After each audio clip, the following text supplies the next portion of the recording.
guys, meron akong appointment and agendas today. I have to go to the Divi Homes kasi kailangan ko maghanap ng bed frame for my new appointment. Charot! May appointment ako ngayon kasi sa nail appointment and makikita niyo siya mamaya. Nagpaalam na rin ako doon sa mag-aayos ng nails ko. Kung pwede ako mag-video doon kasi nga I'm a vloggerist. Charot! Pumayag naman siya and that's good.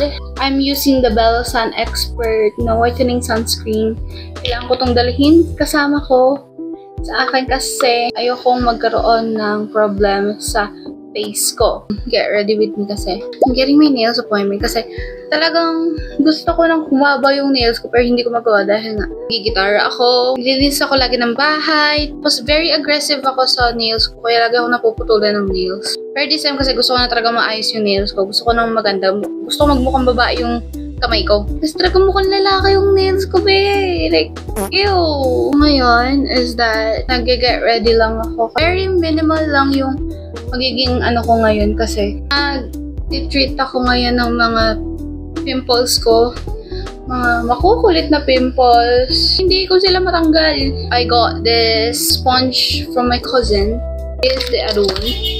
I got this sponge from her and she gave it to me because she's not using it anymore. And at isa pa, kamay ko talaga yung ginagamit ko. And this is the first time that I'm using a sponge in my whole entire life. Sobrang tagal ko na ding nagme-makeup, diba? Nakikita nyo naman na kapag nagme-makeup ako, hindi ako gumagamit ng sponge ko, hindi ginagamit ko yung hands ko. Ang kina-cover ko lang, guys, is yung mga acne scars. Ayoko lagyan ng pimples ko. Sa totoo lang, as much as possible, ayokong lagyan ng makeup yung mga pimples ko kasi lalo sila mag-active eh. That's a big no-no for me. Iwasan ko yung mga pimples ko. Nagme-makeup lang ako ng bongga-bongga kapag talaga yung mga event yung mga pupuntahan ko.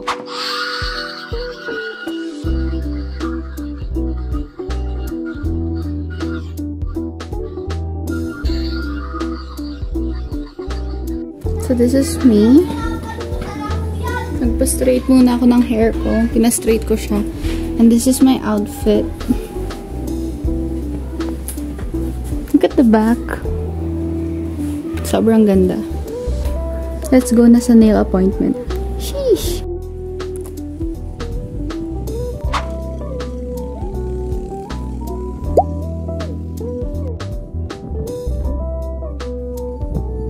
I'm so excited kasi first time kong gagawin to.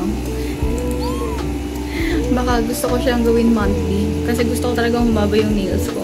Especially sa mga katulad kong naggigitara. Mahirap magpahaba ng kuko. Kaya, let's do it!